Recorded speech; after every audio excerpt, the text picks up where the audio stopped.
Coming here does not make me feel better about things at all. I mean, visiting her grave to show respect is, you feel good and all in you because you're like, oh, finally I can just let out like a little cry or give her some love or whatever.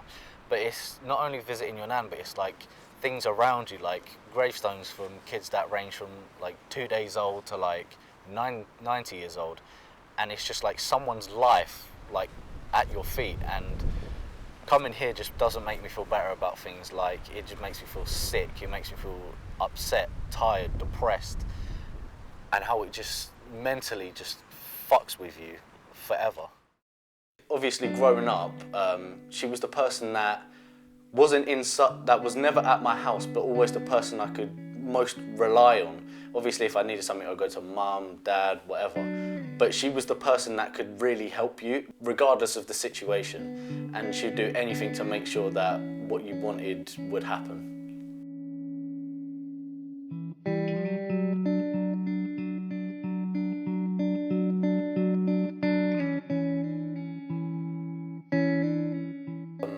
I was listening to a song, and I was playing Xbox with my friends, you know, just casual, just teenagers, and I heard a scream downstairs, and I was just like, what the fuck? But I remember it was unmistakably my sister, and I always think the negative, so I'm thinking, oh no, my nan's passed away, but I thought, no, she's a great woman, she's a fighter. But when I went down, my dad was like just holding my sister, she was on her knees, and I just looked at my mum. I could tell she had been crying, so I just asked my mum. I was just like, "Has she?" And she just nodded her head. And from that point on, I knew that my nan had passed away. My nan is definitely one of my inspirations because she's always, every time you see her, she was always happy. She always like wanted the best of you and always wanted to make you smile.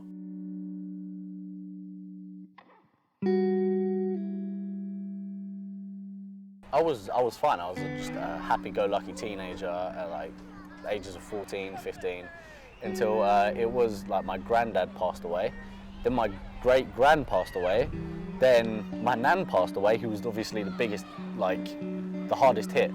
But they all happened within like a year and a half of each other, so I never had time to just recover from one death. It just kind of kept coming and kept coming. I just felt like I couldn't get away from it.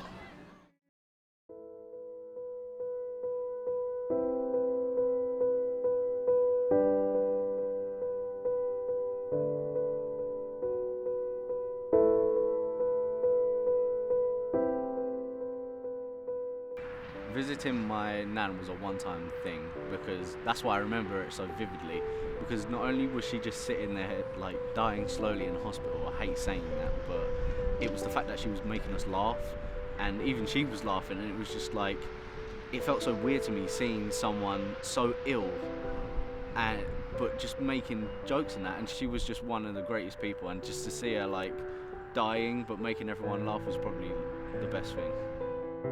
A big part of everyone's school life is obviously your friends, and after my nan passed away I kind of started to drift away from them because it was just that I lost the ability to concentrate or even talk to anyone because it was just always her on my mind. There was nothing else to talk about.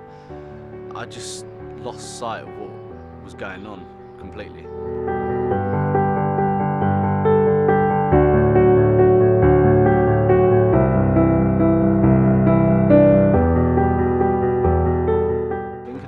It's just like when my nan passed away, that just made me think like seeing her in pain and like kind of seeing as a family seeing her suffer.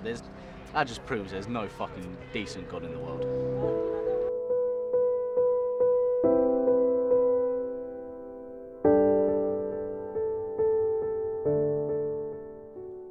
Growing up, I kind of acted like the people around me, but every time I was myself was around her because I just felt more comfortable. And I used to love putting a smile on her face, so she just said, keep making people smile and just keep doing what you're doing.